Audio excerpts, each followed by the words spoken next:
Good morning, everybody. It's great to see you again.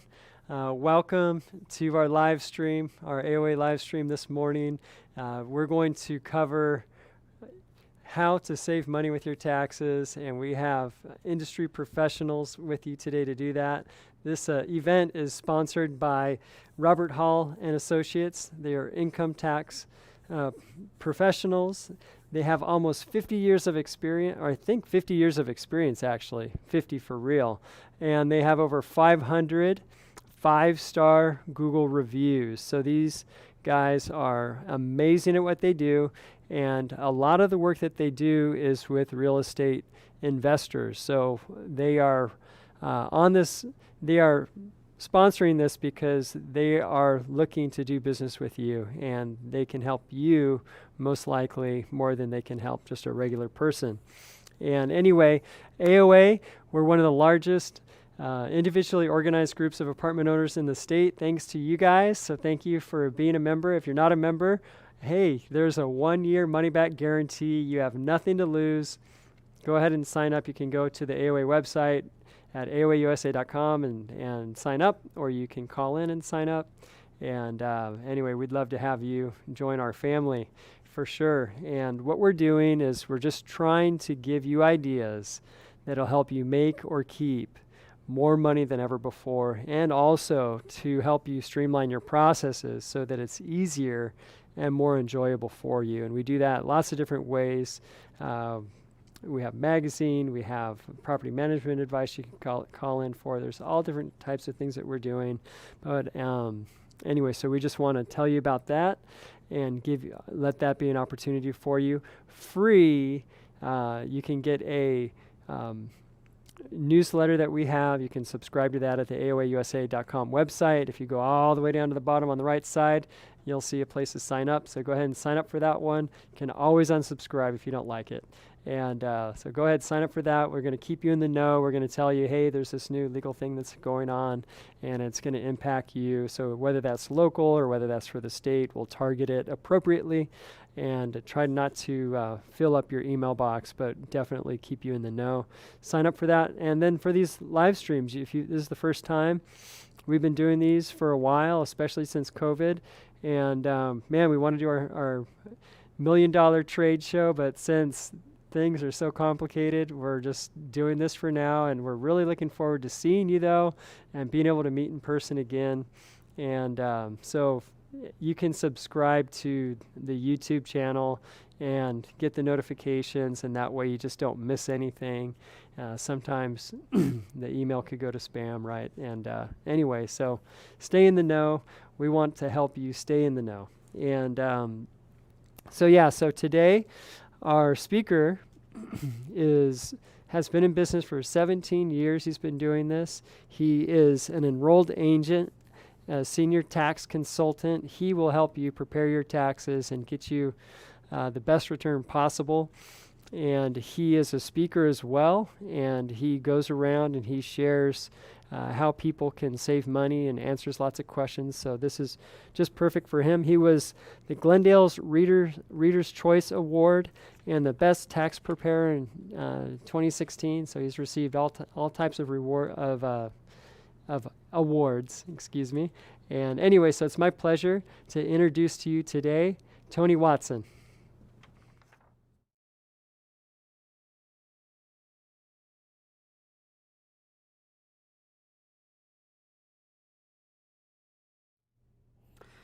Hello, everyone. Thanks so much to everyone here at AOA, Jeff, Dan, and the whole staff. Always a pleasure to drive all the way over here from Glendale, California. Thank goodness during the pandemic there's really not much traffic, so I made it here in record time. And but I to tell you the truth, I drive across the state of California to join this group of like-minded individuals.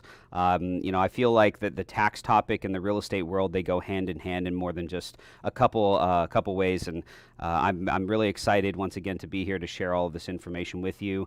Obviously, the past year and a half, 2 years, let's be real transparent about what's been going on. It's been a heck of a time for us as real estate investors, as United States citizens, as taxpayers. And so there's been a lot of changes over the past year and a half. there are going to be a lot of changes over the next couple years as well.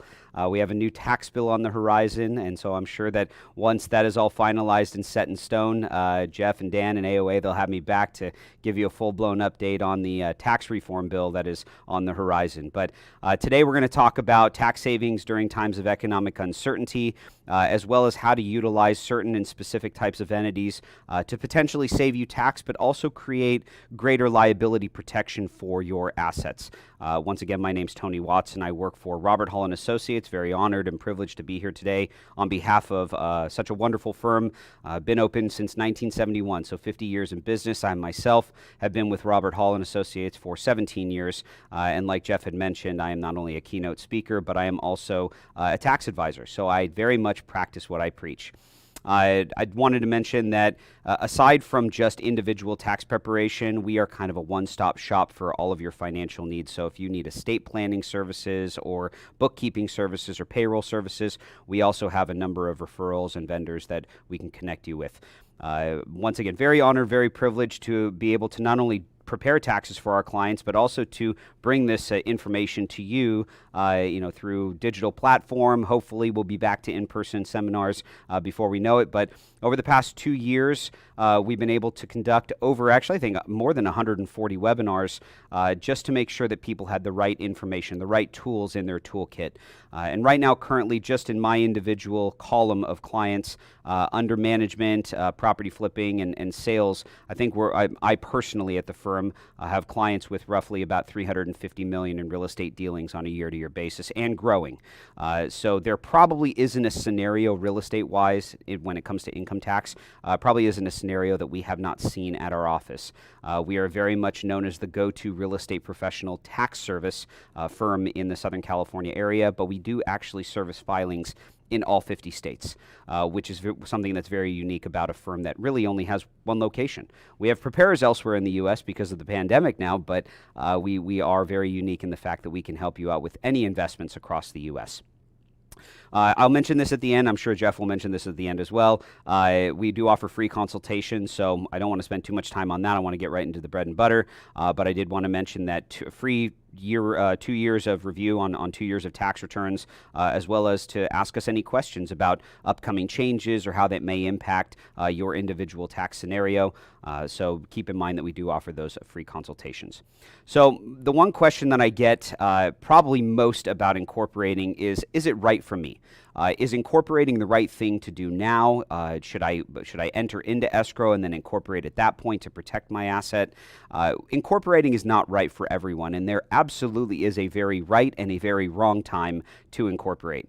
So before you enter into escrow on your first property, literally the first property that you're going to be purchasing, I would not suggest having an LLC right out the gate, because if something goes wrong and that property drops out of escrow, then you're stuck with a cost to the state of California now that you have this wonderful entity with no assets owned or titled under it. So very much think about timing. Also think about the amount of assets that you individually or personally own, and why you would want to separate business from your personal assets. Because the number one benefit that you get from incorporating is not going to be the tax savings benefit. It's going to be the benefit of asset separation and asset protection. So they equal each other. Asset separation in turn equals asset protection, and vice versa. So number one question that I normally ask my clients is, do you own any personal assets that need to be separated from your business assets? Do you own a primary residence? Do you have retirement accounts? Do you have inheritance? Do you have anything that is valuable attached to your primary social security number? If you say yes, then maybe incorporating is right for you. But we don't want to incorporate you solely based on answering that one question. We want to figure out what your consistency in net revenue is, what kind of risk and liability you operate at with your specific investment. Whether it be a 30-unit building or a single-family home here in Southern California, every real estate investment that you have has different levels of risk and liability. So we want to take into account all of these factors before we really dive into the conversation of taking that next step to incorporate. Which entity structure is right for you? That's also a great question. Should I have an LLC to protect my property? Should I have an S Corp or a C Corporation? What are the differences tax-wise? What are the obligations with the state of California or with other states across the U.S.?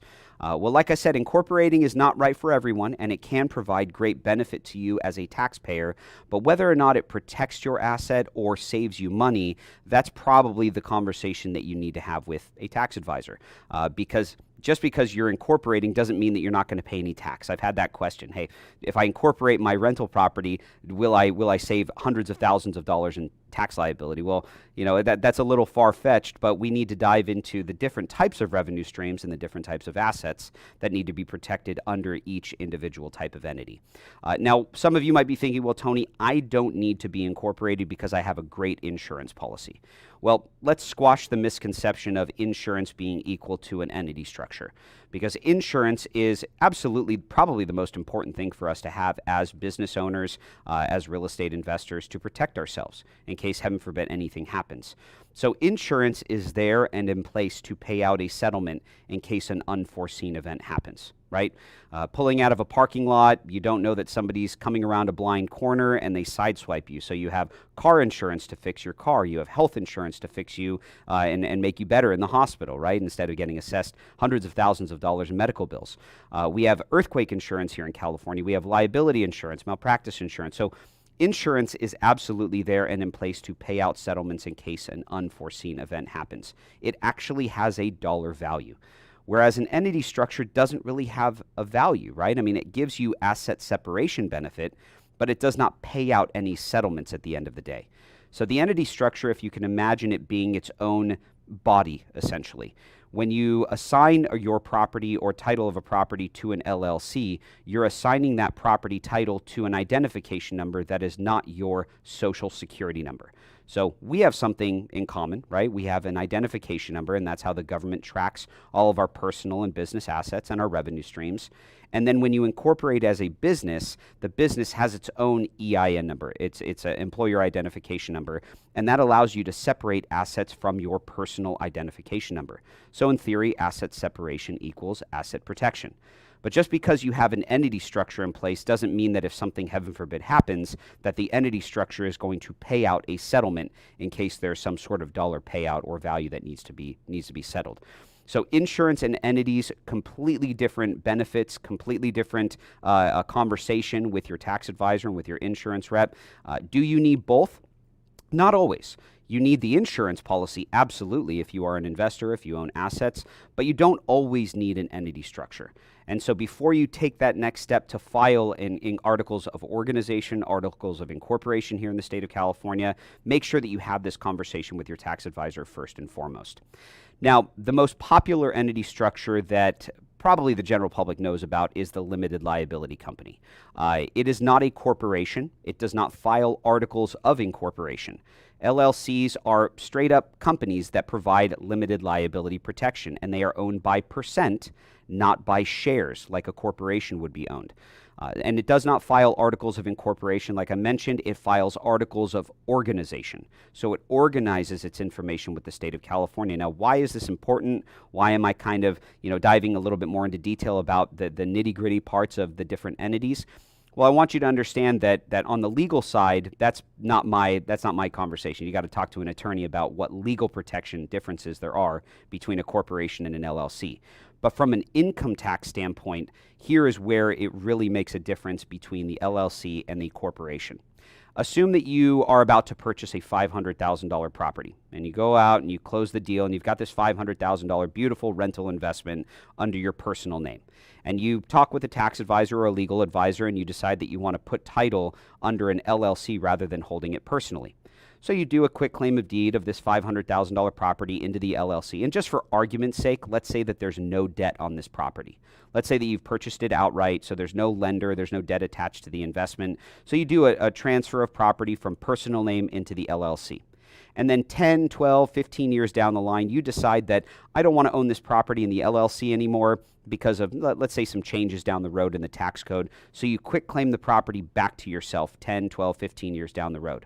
Well, because you owned the property originally 100%, and because in this scenario you own the LLC 100%, if you take the property back out of the LLC and you are now individually 100% owner once again, there is no income tax implication for the capital or for the asset contribution side of things or the asset distribution side of things.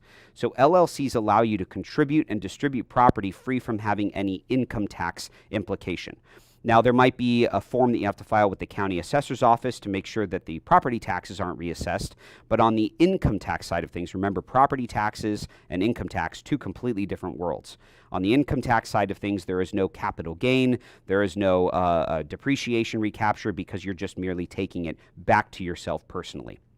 Now, unlike the LLC with an S Corporation, same scenario. You buy a $500,000 property, you quick claim the $500,000 property into an S Corp or a C Corporation. What you've just done is you've traded a $500,000 asset for $500,000 of shares in a corporation.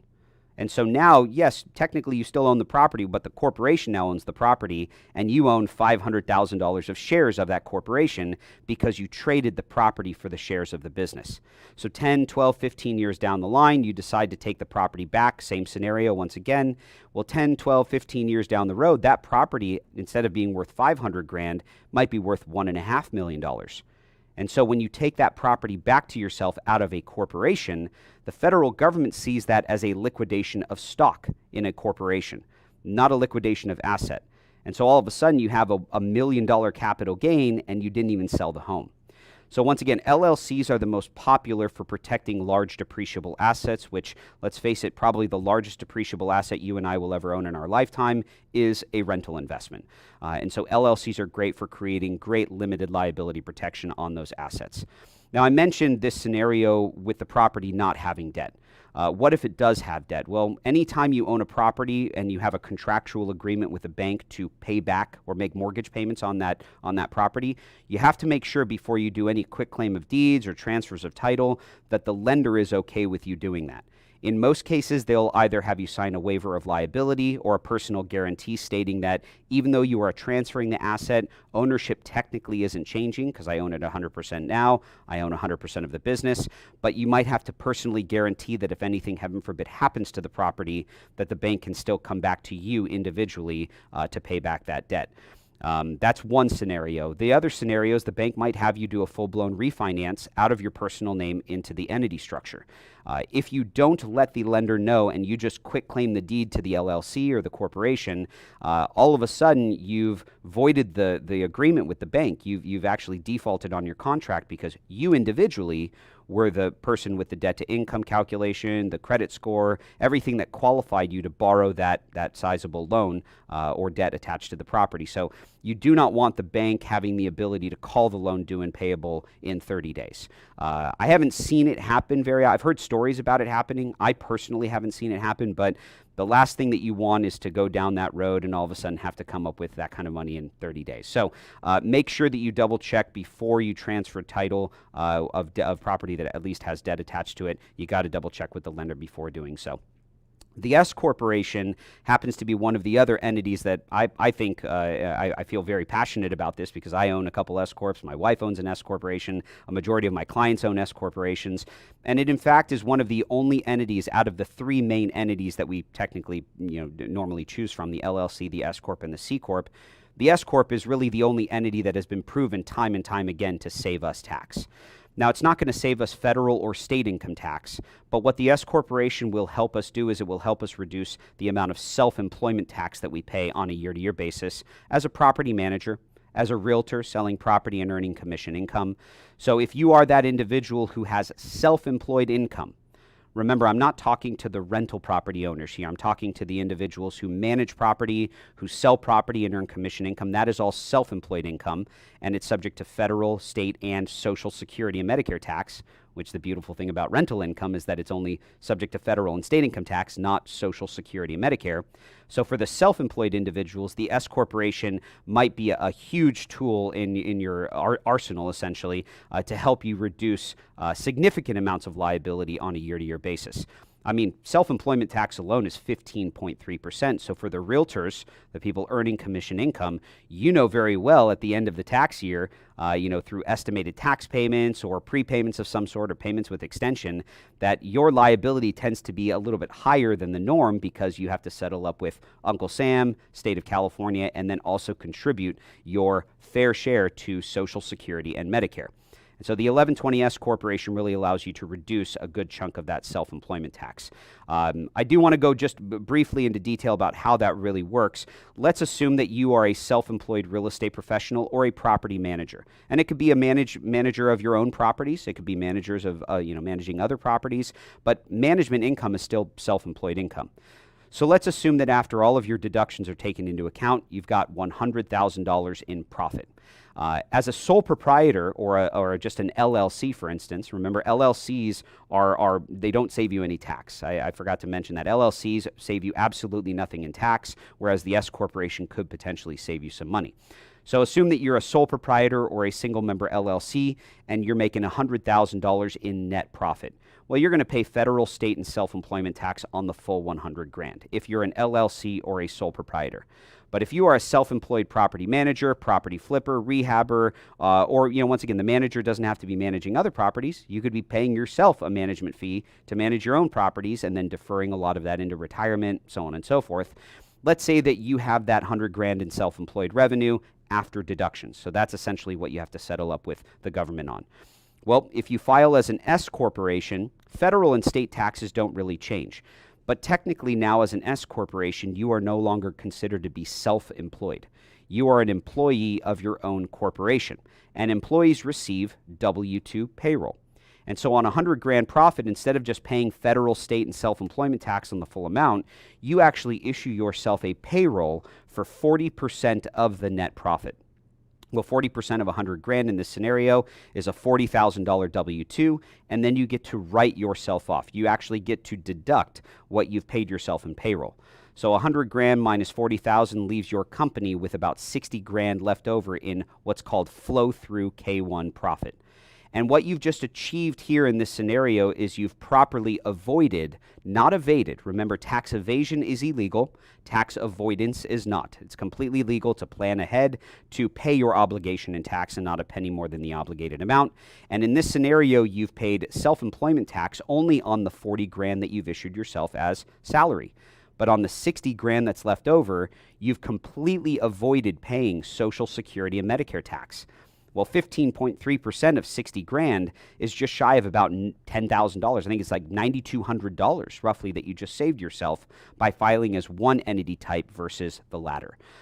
So once again, I don't want to hammer this too much because I want to get on to some more important things, but you could just see right out the gate that sole proprietor LLC versus an S corporation, because of that reasonable salary payout, it allows you to control the amount of Social Security and Medicare tax that you pay, effectively saving you not hundreds of dollars. We're not talking about $50 to $100, $200 in tax savings. We're talking about thousands and thousands and thousands of dollars in tax savings. And naturally, as the profit increases, the tax savings are even greater.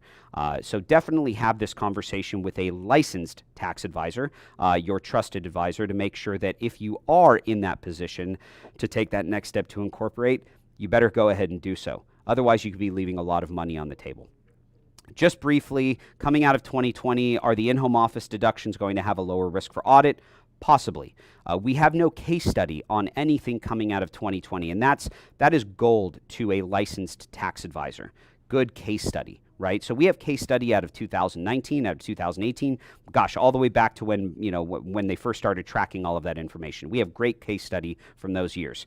But let's face it, 2020 was a very, very unique and interesting year for all of us. Especially real estate investors, the moratorium that was put in place where, you couldn't charge your tenants rent, you couldn't evict them if they couldn't afford rent. So just understand that 2020 is a very unique year. 2021 continues to be no surprise. It's also a very unique year. But in-home office deductions will be more common coming out of 2020 because people were forced to work from home. So I personally believe that yes, the in-home office deduction will have a lower risk for audit. Professionally speaking, I've always known for the past 17 years that an in-home office deduction is not audited because it's not a legitimate write-off. It's audited because the taxpayer isn't being reasonable with the office square footage allocation. And so just make sure that if you are taking the deduction, remember this is a whole 2-3 page part of the Internal Revenue Code that says in-home offices are ordinary, necessary, and legitimate, and above and beyond they are reasonable to write off. So don't be afraid to write it off. Just make sure that you're having a conversation with your tax advisor about the reasonable nature of the allocated square footage. Once again, personally, I do believe there will be less of a risk for audit. Professionally, I have to say there is no case study on any of this yet. So we'll have to wait till 2022 and 2023 to see who actually fights the federal government under audit to prove this deduction as a reasonable write-off in that scenario. One thing that I do want to briefly mention before we kind of jump into Q&A, something that was really, I'll say near and dear to my heart because I love tax credits for business owners and real estate investors, is something coming out of 2018 called the Qualified Business Income Deduction. And the QBI deduction, I've shown this in all of my webinars because I really feel like as we approach the end of the calendar year that we understand the income thresholds we need to meet in order to qualify for this. So married filing joint, you're going to go to the left, single head of household, go to the right, or married filing separate, go to the right. Make sure that before the end of the calendar year, you plan ahead to drop yourself below certain income thresholds to qualify for the full benefit of the QBI deduction. Quick example, if you and your spouse make 300 grand in taxable income, and let's say both of you are self-employed, in that scenario, all of your income would be QBI, qualified business income. And because your taxable income is 300 grand in this scenario, married filing joint, the phase-in threshold is $326,600. That means that because you're under that threshold at 300 grand, you qualify for the full QBI deduction. Well, what the heck does that mean, Tony? It means that on 300 grand, 20% of your qualified business income pays zero tax. That's $60,000 of income that you pay absolutely no federal income tax on. If you're in the 25% bracket, that's about 14 grand in tax savings right out the gate. So don't you think it would be important to sit down with your tax advisor prior to December 31st to figure out creative ways to invest more money into your rental properties before December 31st, go out and purchase assets to accelerate depreciation and drop you below the income threshold and make 20% of your income tax-free? We love that phrase, right? This is all about planning. And just like 99% of everything else under the Internal Revenue Code, you have to put a plan in place if you want to achieve the results that you're looking for. The power of planning is incredible. And so everybody's heard the phrase, failing to plan is ultimately planning to fail. That phrase goes hand in hand in what we do in our industry as tax advisors. So just wrapping up here, like I mentioned earlier, Robert Hall & Associates offers a number of services, anywhere from accounting, obviously, tax preparation, internal auditing. We do bookkeeping services. We have incorporating services. You name it, we're kind of a one-stop shop for all of those financial needs. And incorporating has been one of our growing departments because a lot of people are incorporating these days. So just keep that in mind. And I did want to, gosh, a little behind there. Like I mentioned, we've been open for 50 years, so there probably isn't a scenario we haven't dealt with. We've seen pretty much everything under the sun, tax related to real estate investments, 1031 exchanges, both up leg exchanges, down leg exchanges, foreign property for foreign property exchanges. So if you have questions about those very unique types of transactions, call us, contact us, and make sure that you get those answers to those very important questions. Like I mentioned, in our free reviews or free consultations, we'll review 2 years of tax returns to check for any possible audit triggers and also advise how we would mold you into a Robert Hall client. We're not just going to cut and copy from last year's return. We are actually going to approach your tax return in a way where how do we conform you to our way of tax preparation? Our EIN number, the name of our company, we have great rapport with the federal government, with the Internal Revenue Service, obviously being open for business over the past 50 years. So check us out. And I don't want to waste any more time. Let's get over to Q&A. Great, thank you so much, Rob. Thank you so much, Tony, for all of that.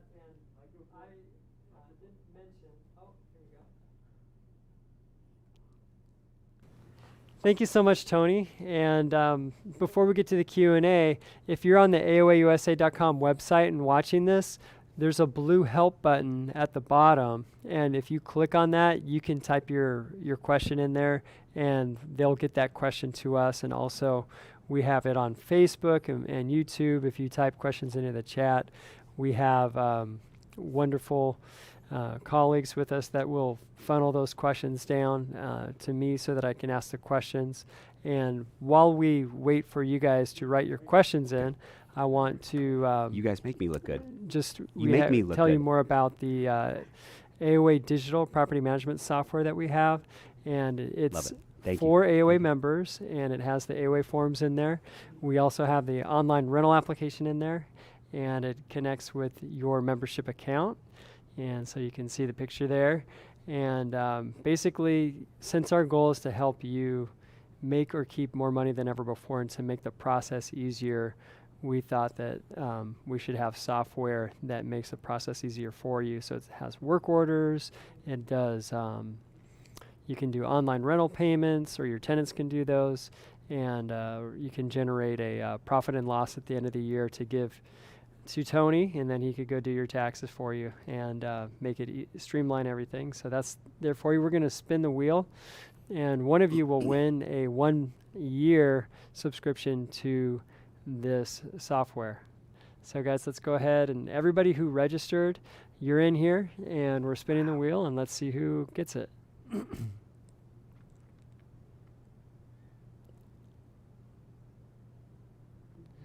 Who is it going to be? All right, Maria Cool. DeLuz, we will email you, and you'll have an opportunity to pick that up for free. Congratulations. And here we are. Wow, look at that. Now that we spent a little time on that, we have more questions in the chat, and we can get started. Yeah, and then also, I just did want to say thank you. So many of you did write a letter and put it in the mail to your city council members and to the governor. And just wanted to say thank you for that. If you don't know what I'm talking about, we are in the largest protest probably in the history of the state for property rights and specifically against this eviction moratorium.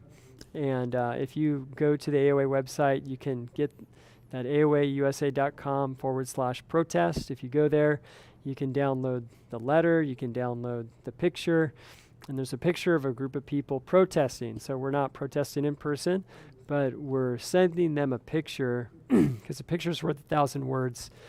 And we feel that this is very effective, and especially when all of us do it. And you can see that there, so you can fill your name out, and then there's also a letter with it, so you can download everything, send those out. So many of you have done it. If you haven't done it, you know, we're really holding our breath. It looks like the eviction moratorium will really end, but we don't know. And if anything, we want to send a very clear message that it's not right. It's immoral to not have people pay their rent, to not allow property owners, to not allow housing providers to deal with their tenants on their own. So many of you, there's studies that show that 80% of housing providers actually worked with their tenants and lowered the rent, or they made certain concessions for them.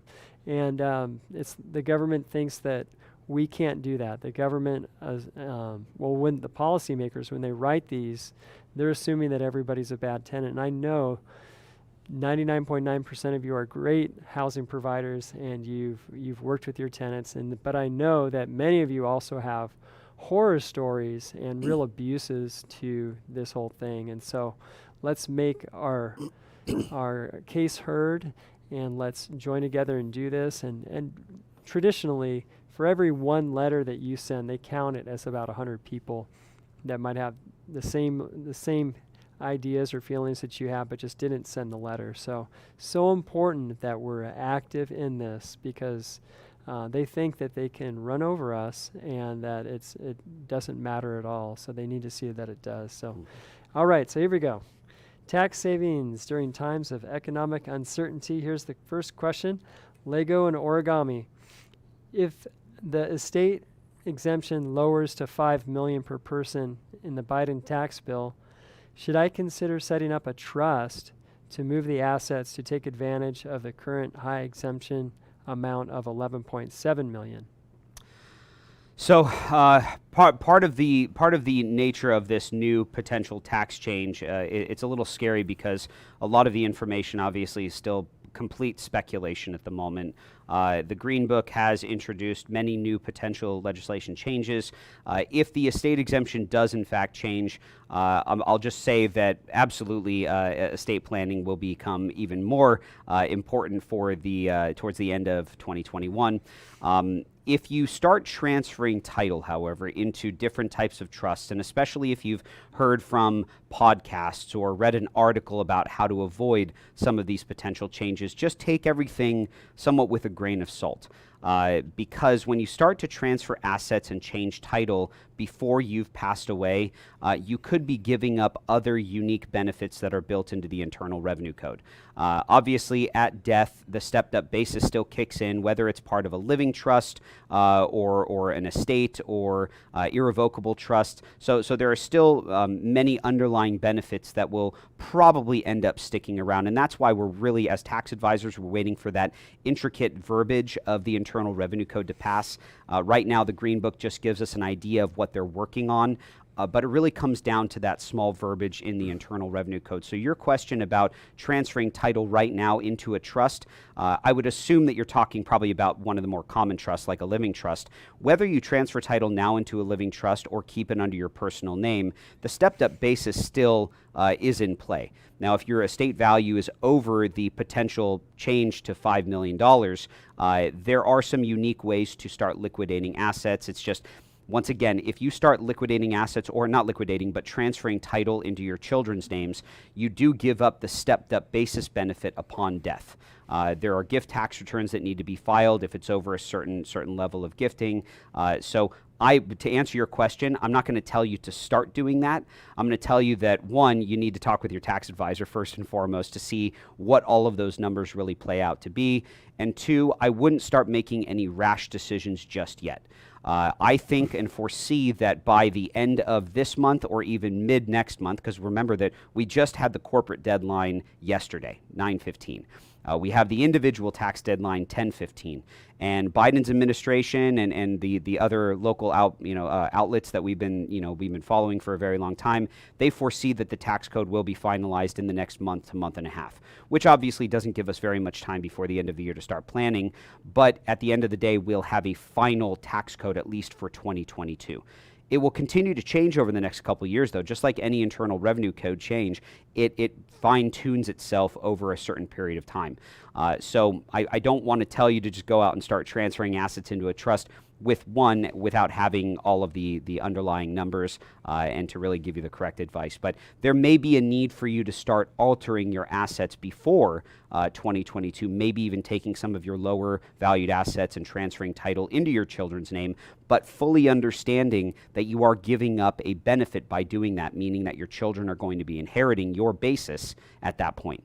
And when you pass away, your next of kin do not receive that really nice stepped-up basis benefit. So I hate to say it, but it really all depends. But we'd love to talk to you a bit about that scenario in more detail. Great. All right. Here's one on YouTube from Lauren. Thank you for this question. What kinds of things can we write off in regards to office stuff or other items that we can write off? So the question was, if I could hear you correctly, is aside from office supplies and deductions, what other deductions can you write off? Was that the question? No, just specifically, what kinds of things in the office can they write off? Oh gosh. Well, I mean, if you're self-employed, the deduction list is pretty extensive. If you are a self-employed individual or a rental property owner, you tend to have a lot more of the common business deductions than a W-2 wage earner. At the end of the day, a W-2 wage earner probably has quite a few of the expenses or costs not reimbursed for them, but provided to them, right? When I go to my office, I didn't have to buy the computer I use because I'm an employee of Robert Hall & Associates, so I don't really have a computer expense. But even if I did travel to the office and I had to buy a desk and I had to buy a computer and I had to buy all of these things, because I'm an employee starting as of 2018, as a W-2 wage employee, I'm not allowed to deduct any of those expenses on my federal tax return because the 2018 tax reform bill took away all non-reimbursed employee expenses from the federal tax code and from the federal return. You'll still want to put those deductions on your return because California still allows for that. So computer costs, online charges, cell phone purchases, supplies, a printer ink, a printer, Wi-Fi hotspot. I mean, basically everything under the sun that is used for business expenses. And the government defines a business expense or any deduction as something that is ordinary, necessary, and legitimate for you doing business or operating at your workplace. So if you're a W-2 wage earner, there's significant limitations. If you are self-employed, property manager, property flipper, rental property owner, you're probably going to have some of these costs, right? You might need to download a software program to be more efficient at organizing your rental income or your rent rolls and the expenses and costs. So the computer would be a deduction for you. The software that you download would be a write-off for you. Travel back and forth from your property would be a deduction. Continued education, dues and subscriptions, AOA's membership would be a write-off for you. So I don't have enough time today to go through the whole list, but if you go to our website, roberthalltaxes.com, you go to the top of our website and you click the Forms tab, you can go down to the individual questionnaire link, and that will give you an extensive list of what you potentially could write off for both the rental property side of things as well as the self-employed business side of things. But anything that's ordinary, necessary, and legitimate as far as business is concerned would be an allowable deduction for self-employed individuals and rental property owners. Great. That's a great question, and I'm glad you have a resource right there for. Okay. On YouTube, we have Ryan. If I'm a California resident with an S Corp for an existing property management business, would you recommend I form my LLC in Wyoming versus New Mexico for holding my real estate investments? Wow, that's a kind of a loaded question because one, Ryan, was his name Ryan? Ryan's question was, I can't repeat it back word by word, but essentially he's asking where he should incorporate his LLC for his real estate investments. And that's kind of a 2 or maybe even 3-prong answer. One, Ryan, if you live in the state of California, if you register to vote here, you drive around a car with a California plate, you have a California address on your driver's license, definition-wise, you are a California resident, full-blown California resident. So California is a very unique state for a number of reasons. California taxes its residents on their worldwide income. So it doesn't matter where you invest, doesn't matter what properties you own in different states or where you incorporate. California taxes you on your worldwide income. And if you buy a property in another state and you have tax paid in that state, you get a credit on the California return to offset any obligation, and vice versa with most other states. But a state like Nevada or Texas or Florida, you don't have that double taxation treaty because those states have no income tax. So you still have to report all of your revenue in the state of California. The reason why I'm going into that conversation first is to show you that California has a very far reach across the U.S. So even though you buy property elsewhere in the United States, even though you incorporate out of Delaware or Illinois or Louisiana or Wisconsin, it doesn't matter where you start your LLC because California says that because you are a California resident, there's no avoiding their California $800 filing fee. In fact, if you incorporate your LLC in Delaware, you have to file foreign jurisdiction in the state of California just to pay the supplemental $800 minimum LLC filing fee to this wonderful state that we live in. So it doesn't matter where you incorporate for tax purposes because if you reside here in the state of California, you still pay income tax to the state of California. Now, you can incorporate elsewhere for greater asset protection, and that's why Delaware is such a popular state. That's where the Fortune 500 companies incorporate out of because the corporations out of Delaware provide greater limited liability protection and asset protection for shareholders and owners of businesses. I'm kind of stepping a little bit over my line of expertise, so to speak, because I'm not an attorney, but I've been doing this long enough and had enough conversations with attorneys to know a little bit of the ins and outs of why that happens. But I am not licensed to advise on that. So you would not go elsewhere and incorporate for a tax benefit. You would go elsewhere and incorporate solely for a legal benefit. California is still going to hit you with that miscellaneous or the $800 annual filing fee because this is where you actually reside. You're a California resident. Great. Wouldn't it be nice if they lowered the fees and taxes All of a sudden, we might have some affordable housing around here. Yeah. I know. All right, Dennis Stewart on YouTube. How do I determine the value of transferring all property into a trust? How do you determine value of transferring all properties into trusts? A trust or an estate more likely than not goes off value. And when you talk about valuation in estate transfers, that would probably be a better question for an estate attorney. I don't do valuation of assets. I do the tax return side of things. I would assume, I'm not 100% positive on this, but I would assume it would just be based on appraised value at the time of transfer, not based on what you originally purchased it for, because what you originally purchased it for is your income tax basis in the property, plus any improvements that you've added to the property over its lifetime. But I would assume that for valuation of estate value at the time of transfer, it would be some sort of fair market value appraisal that's done. I'm sorry, I can't give you an exact answer to that. That I would have to call downstairs in my office and talk to Michelle Maddie, who's our estate attorney. All right, we have on YouTube, Ouija, and her question is, does Tony take clients from all over California? One of the unique things about being an enrolled agent, and I didn't know this, 18 years ago prior to entering into the tax industry, I always just kind of assumed that every accountant was a CPA, right? Because that's the most common term. A CPA and an EA are different. They can both do income tax related filings or file tax returns for their clients. A CPA is more of a personal representative from not only a tax standpoint, but actually not so much from a tax standpoint is what I meant. It's more from an accounting standpoint, meaning bookkeeping, payroll, debits and credit type accounting on the CPA side. A CPA can also do your taxes, though. That's one thing about a CPA. An enrolled agent is a federally licensed tax preparer. So we are the income tax professionals. CPAs can sometimes tell you that they're tax professionals, but their license isn't specifically just to do income tax related filings. That is what we do as enrolled agents. So, and also as an EA, because it's a federal license, we can actually do taxes all over the U.S.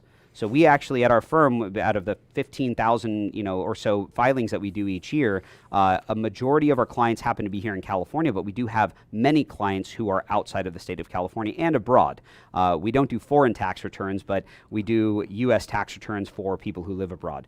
So if you're in San Francisco, or if you're in Northern California somewhere, or even in Southern California, and we would love to, to see you face to face. But if you're used to doing things digitally because of the pandemic, we can service files anywhere in the United States, and we'd love to help you out.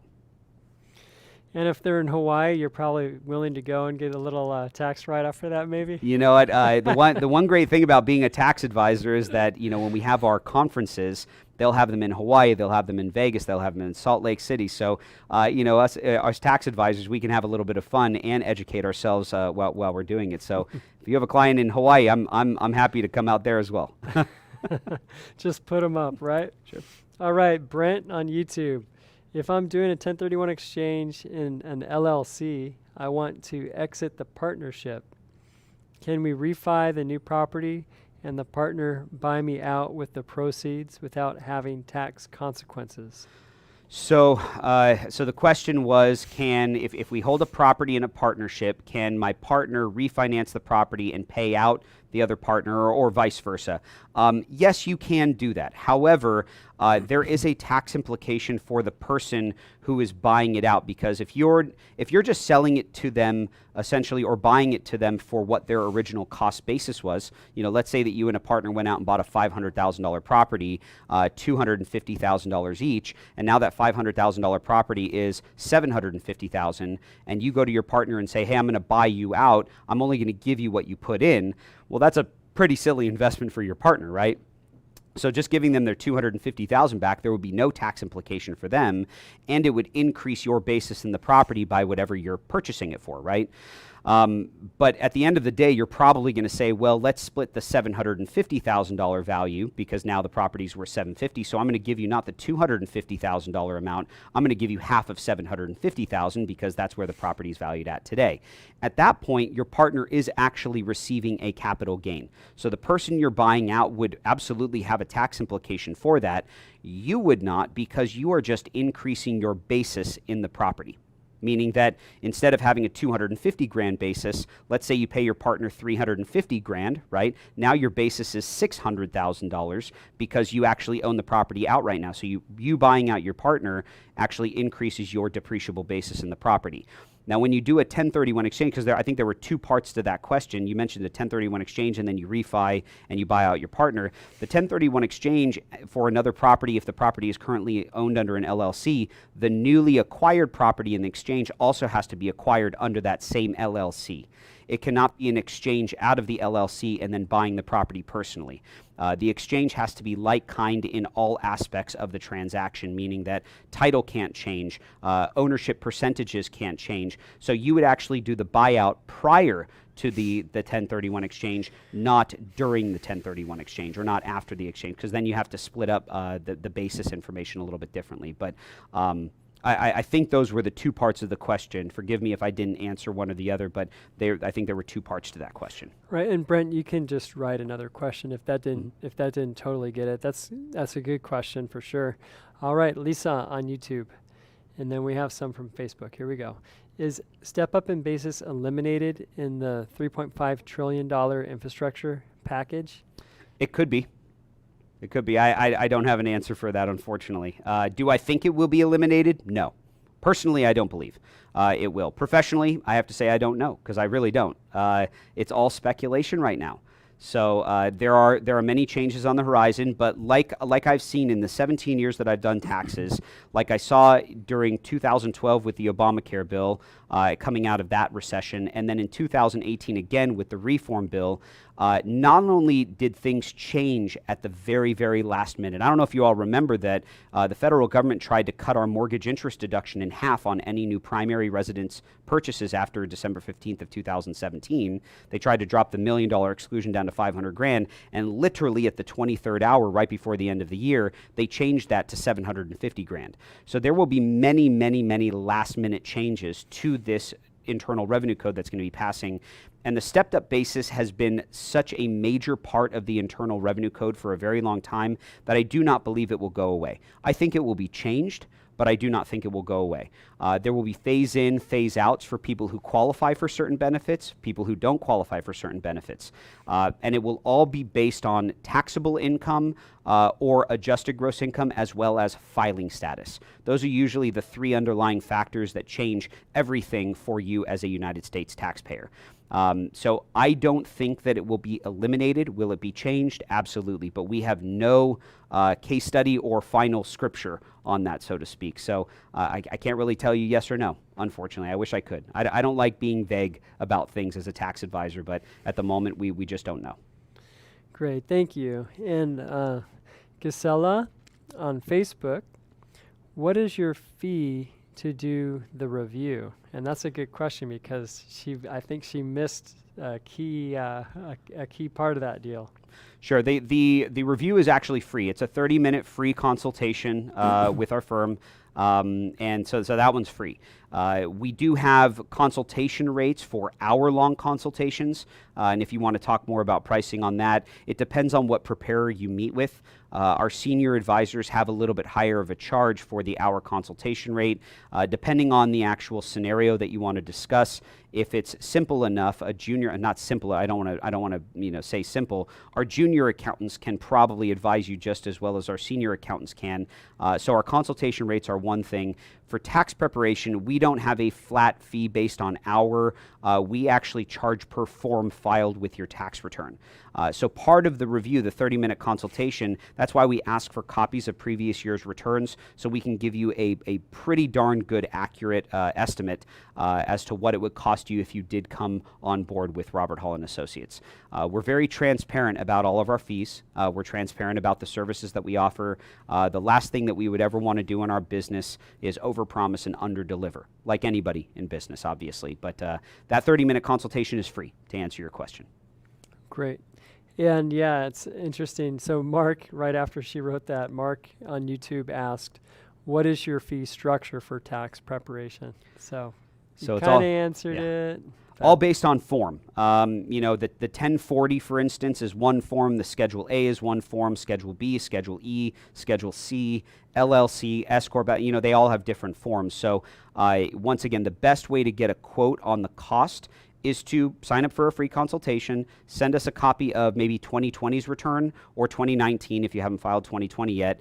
And then also through the conversation, we'll talk about anything that was started, right? Because if you send us a return that didn't have a corporation attached to it, and then you incorporated yourself in 2020 but haven't filed it yet, obviously the fees would change because you're adding forms to your tax return. But like I said, we're very transparent with all of that. So the best thing to do is send us a copy of what you have and let us price it out for you. Great. All right. LML on the YouTube. What's reasonable for charging your own prop management S Corp to manage your own properties? So that's a great question. Yeah, good question. I don't normally suggest. I mean, there are very few scenarios where I would have somebody actually pay themselves a management fee because remember, one of the greatest benefits tax related wise for having rental income is the fact that rental income only pays federal and state income tax. It does not have to contribute to Social Security and Medicare tax. Now, if your properties are fully paid off and your cash flow is hundreds and hundreds of thousands of dollars through your shopping centers and through your 30-unit buildings and all of the properties that you have, and you're just trying to create a scenario that allows you to defer money into retirement or to acquire certain business assets, okay, then we open up the conversation of actually paying you a management fee. But if you already have managers in place, you do not also want to pay yourself a management fee. Having managers on your rental properties really creates a very passive scenario for you as a real estate investor. If you do not have property managers and you truly manage your own properties, it is completely a non-passive investment for you because you actively participate. And at that point, depending on cash flow, that is when we would have the conversation as to whether or not you should be paying yourself a management fee. I wouldn't suggest you just start paying yourself and then reporting that income as self-employed income, deducting it from your rental property Schedule E's, because now you're creating an additional tax liability for yourself, right? If you just leave it as rental income cash flow, you're paying federal and state income tax on whatever that bottom line is. If you start paying yourself a management fee on all of the management income, you pay federal, state, and Social Security and Medicare tax. Now, some people do that so they can actually contribute to Social Security and Medicare. So once again, it really all depends on your individual scenario. Just because your neighbor, your friend, your coworker has been doing that doesn't mean that you should start doing that.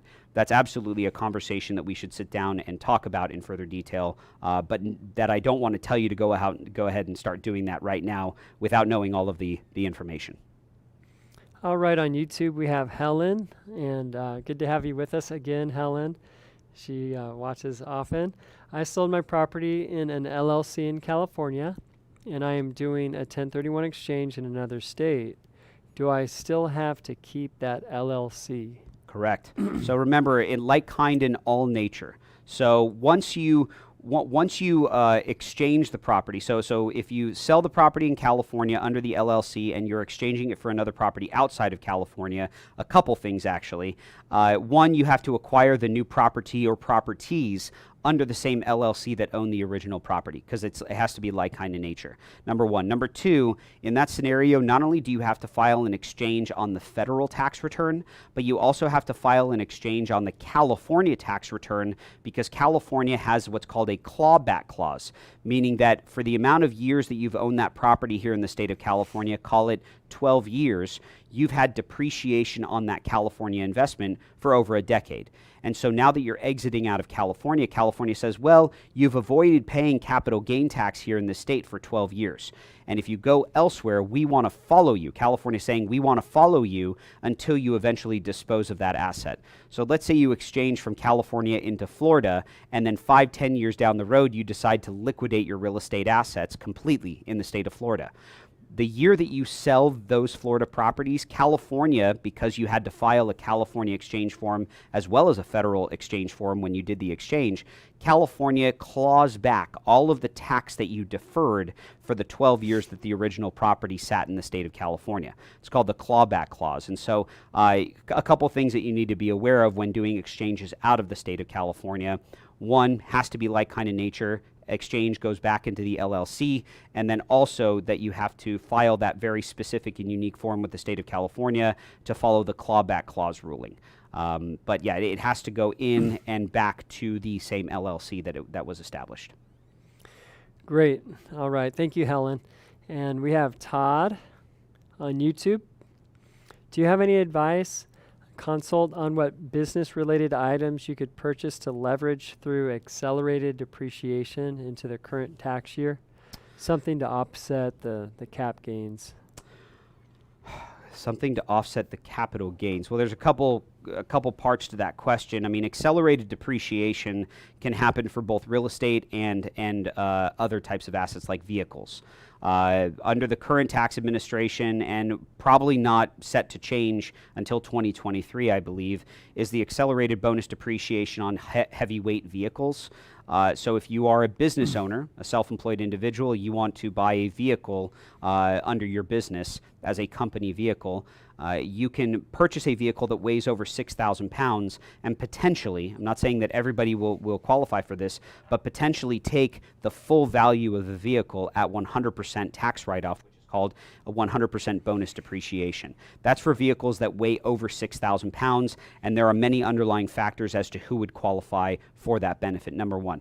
Number two, coming out of the CARES Act, there's something called QIP, Qualified Improvement Property, and it really only is meant for commercial investment property, okay?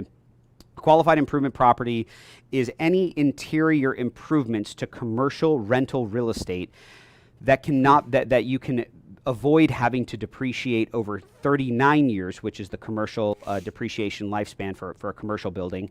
Instead of depreciating the improvements over 39 years, you can take all interior improvements as QIP, qualified improvement property, and accelerate it all at 100% and take it all in 1 year.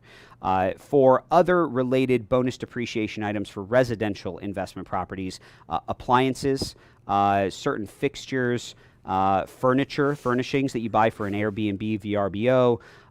Those are the most common accelerated depreciation write-offs. Everything else, structural-wise, if you build on an ADU, if you add square footage to the home, most of those improvements, because they are structural in nature, have to be depreciated over the lifespan of the asset. And the residential asset depreciation lifespan is 27.5 years. Commercial is 39 years. So kind of a loaded question there because there are a number of scenarios that I don't have time to go through on today's webinar. But if you want to talk about that in more detail, we'd be happy to set up a free consultation. Great. And on YouTube, we have Cynthia. I'm a California resident and also live in Washington most of the time. I own properties in California. My properties are currently under an LLC in California. Should I change to an S Corp and change my residency from California to Washington and receive a W-2 from this new S Corp?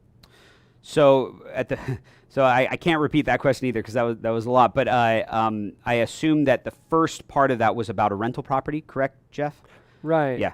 So you would not want to convert your LLC to an S corporation for rental investments. You'd want to stay as the LLC. And if your properties are here in California, having a California LLC to protect those assets within the state of California, that would give you the greatest overall asset protection.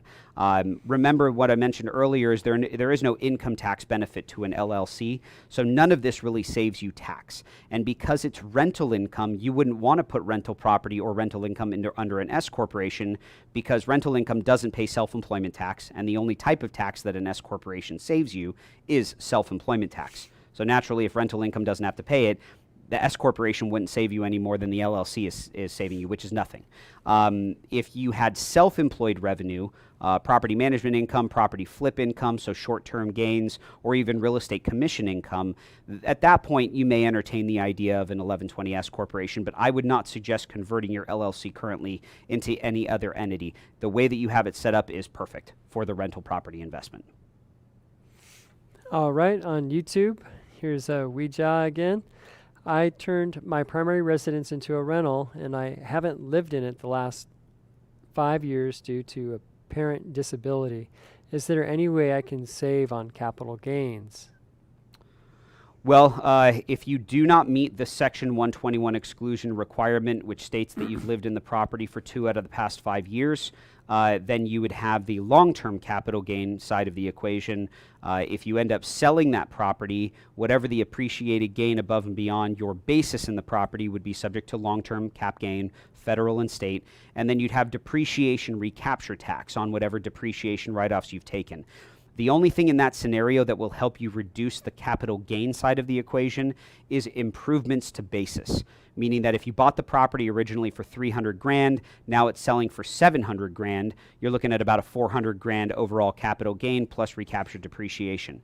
But if you've done improvements to the property since originally purchasing the property, your basis is not 300 grand in this case, it is 300 grand plus, let's call it $150,000 to $200,000 in improvements. So now your $300,000 basis increases to $500,000 to $550,000, and now that subtracted from the $700,000 sale price leaves you with a much smaller capital gain. So the only thing in that scenario, because you don't qualify for the primary residence exclusion, would be improvements to basis. Now, if you decide that you want to move back into your property, back into your rental property, and you live in it for, once again, 2 out of the past 5 years, you can then qualify for the Section 121 exclusion again on your rental property, but you will have to make an adjustment to your basis based on the amount of depreciation recapture that you'd have for the years that you rented out the property. And if that is confusing you, your eyes are rolling back in your head, you're falling asleep, just understand that there is a way to accomplish that, but you do have to live in the property again for 2 out of the past 5 years in order to qualify for the Section 121 exclusion. So it's either improvements to basis if you don't want to move back into the property, or you move back into the property, live in it for 2 years, sell it 2 years and a day after you move in, and then you qualify for the Section 121 exclusion. But there is a unique calculation that has to happen there because it was a rental property for a certain period of time as well. Now, if it's a rental, if they were to do a 1031 exchange, they would be able to defer the tax, right? That's correct. So if you're looking to just exit out of the investment, those were the scenarios that we were just talking about. If you want to get rid of the property and not pay tax on it, the true way to do that, to accomplish that, is to do a 1031 tax deferred exchange. Right, and you can use the AOA brokerage if you're in LA. There you go. But if you're not, there's lots of good ones out there too. But you can do that into a DST, or you can do that into another property. So just depending on your life stage and what you're wanting to do, you can look at some of the 1031 exchange videos that we have. And last week we did one, and anyway, so you could look at those and see what they have to say as well. Let's see, what else do we have here? This is a good question from Gacelia on Facebook. Could Proposition 19 ever be overturned? Anything can be overturned with the right amount of votes. So if you don't like Prop 19, the next time you have to vote on something to repeal legislation, you can absolutely go to the polls and vote on that. I mentioned earlier that the property tax world and the income tax world, two completely separate worlds of taxation. So I don't normally answer too many property tax questions because it's just not a world that I'm licensed really to advise in. But I do know that Prop 19 has been on a lot of people's minds, obviously. And the one thing that I always come back to in conversation about primary residencies and how Prop 19 is just, I'm not going to talk politics today, but I think that people tend to forget that a majority of America has their retirement set in their primary residence and maybe a second home. And for us rental investors, we have our retirement set in our primary residence as equity, and then we have our retirement in our rental investments. But most of America doesn't have the ability to have both. They don't have the ability to have a primary residence and rental investments. Here in California, because the California dollar goes a lot further, you tend to see real estate investors as a more common type of taxpayer here in the state of California, and also more commonly we own out-of-state properties. I think that Prop 19 was very short-sighted in not seeing that. Seeing that the fact that legacy that they're leaving for their next generation, and make no mistake, the next generation is going to have some difficulties in the finance world, especially with what's going on in today's world. So, to penalize people, and I'll call it a penalty, because I don't know what else to call it at this point, to penalize people on a reassessment and cause their children to have to pay a higher property tax rate, forces them to sell it, which creates inventory in the real estate market and whatnot. But at the end of the day, those properties are legacy that are left for your next of kin. It's all of the hard work that you've put in over your lifetime to build up a real estate portfolio so that your children or your next of kin have it a little bit easier than you did. And whether or not you agree with that, that's not the conversation today. But I hope that when I leave this earth and go on to something bigger and better, that my child has an easier time building wealth than I have. I love doing what I do. I love building wealth. I love learning. I love educating myself, and I'll try to instill all of those good things in my children as much as I possibly can. But why would I want my children to have a worse time, building wealth than leaving them a legacy and having them, be able to provide a better life for their spouses and their children? I mean, that's the whole point of having a family. And I feel like it really targeted the wrong thing. Proposition 19. That's just a personal belief that I have. But I think that America, especially the federal government, especially what's in this Green Book, they are forgetting the fact that a majority of America has their retirement set in real estate.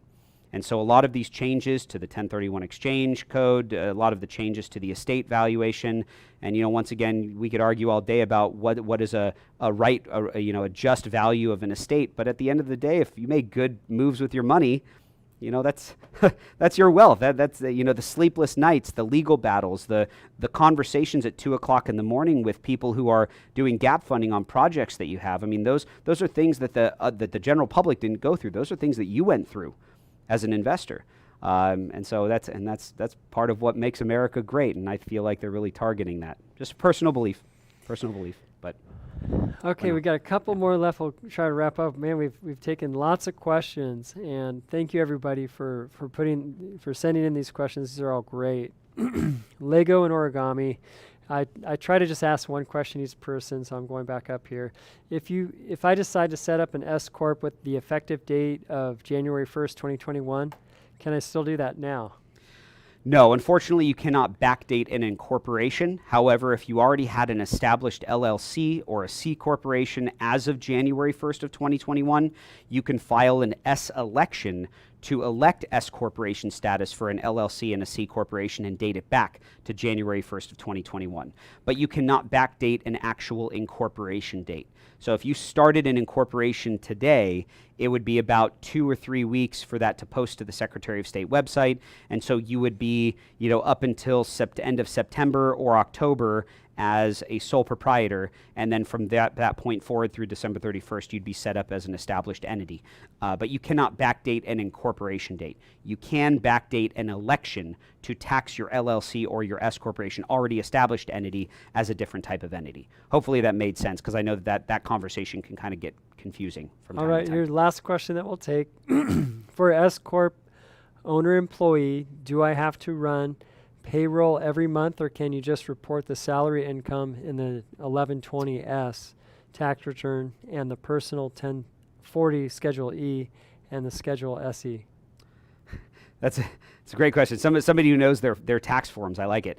Under an S corporation, it is a requirement to issue salary to a shareholder if the net profit at the end of the year, your annual net revenue, is above $1,000. So it's a requirement for you to issue yourself a reasonable compensation via W-2. Do you have to pay yourself every month? Do you have to pay yourself every 6 months? Do you have to pay yourself one time at the end of the year? It really all depends. In the real estate industry, realtors a lot of times don't know how their year is going to end in March or April or May, right? So a realtor, more likely than not, will be an annual payroll filer, meaning that they'll pay themselves maybe once or twice a year, depending on where the mid-year to year-end planning is at any given time. The federal government does have the opportunity, though, if you have consistently been a high net income earner as a self-employed individual, the federal government can step in and say, well, we are going to require you now to be a bi-monthly depositor into payroll tax. So if you've consistently made $1 million in revenue every single year for the past 5, 6, 7 years, and the Social Security Administration, along with the federal government's help, if they do a formal audit of your payroll history, they could step in and make you a bi-monthly depositor, meaning that you'll have to pay yourself a payroll throughout the year rather than waiting until the end of the year to bonus yourself out whatever that reasonable comp plan would be. So it really all depends. It's usually the decision of the federal government once they do a formal, when I say audit, it's not like they show up at your house or they send you a letter. It's literally just sending you a note saying, hey, we've seen that you've been paying yourself this way for a really long time. Because of the consistency of your revenue, we'd like to see you paying yourself more consistently on a year-to-year basis, which at the end of the day really doesn't matter to you, because if you've consistently paid yourself over $100,000 every year out of your corporation, why not just set yourself up on a payroll for 50 or 60 grand, and then at the end of the year you bonus yourself out to bring yourself up to the 40% reasonable comp plan. So in a lot of cases, it's just probably better also for lending purposes and for investing purposes to show a more consistent revenue out of your business anyway. But you can really choose whether or not you want to pay yourself one time or bi-weekly, bi-monthly, twice a year. But sit down and talk with your tax advisor to make sure that that works for you. And once again, you don't really know how the year end is going to end, right, with your profit until you get into really the end of the third or beginning of the fourth quarter. You kind of see the consistency of revenue. Coming out of 2020, I know that a lot of my clients turned off payroll in the first, second, and third quarter because no one knew how the end of 2021 was gonna land. And so it ended up being a very profitable year for all of my realtor clients. And so we ended up bonusing them out large comp plans at the end of the calendar year of 2020. But the government didn't step in and say, because of that 1 year, now you have to pay yourself every 2 weeks. Because that was a very inconsistent thing and very unique scenario, strictly because of the low interest rates and the pandemic set in that caused real estate commissions to skyrocket for a lot of realtor clients. So it really all depends, but we'd be more than happy to consult with you on that. Great. Well, Tony, we really appreciate you and the expertise that you bring, and it's always fun. He comes into the AOA office here, and it's just always a joy to interact with you, and so we hate to see you go, but we're going to have to say goodbye. And to all of you too, man, we miss you, and we can't wait to when things open up a little bit better. But Tony, did you have any parting words for us before we sign out here? Yeah, so when you're getting ready to make significant changes because of what you fear changing in the upcoming months, just take a step back and realize that there have been significant changes under the Internal Revenue Code for a very long time. And normally what happens is when there are changes on the horizon, there will be other things that change as well to make up for some of those major changes. Now, if you're a $5 million W-2 wage earner, or if your estate value is 20, 30 million bucks and above, yeah, I mean, you're in a whole different playing field at that point. But just understand that there are phase in, phase out thresholds, and at the end of the day, when you read all of the Green Book information, when you start to read some of the major changes in the Wall Street Journal or whatever magazine you go to on a daily basis, just understand that the power is still very much in our hands from a planning standpoint. If you fail to plan, you will not like the results. I can't. If I need to leave you with one piece of wisdom, however you want to take it, failing to plan will ultimately be planning to fail. So if you are really, really wanting to learn how to retain your wealth and to build wealth for yourself exponentially, you have to meet with a tax advisor and a wealth manager at least twice a year. Once for year-end planning, and once, obviously, to file the tax returns. So put a plan in place to retain more of this wealth that you're building for yourself.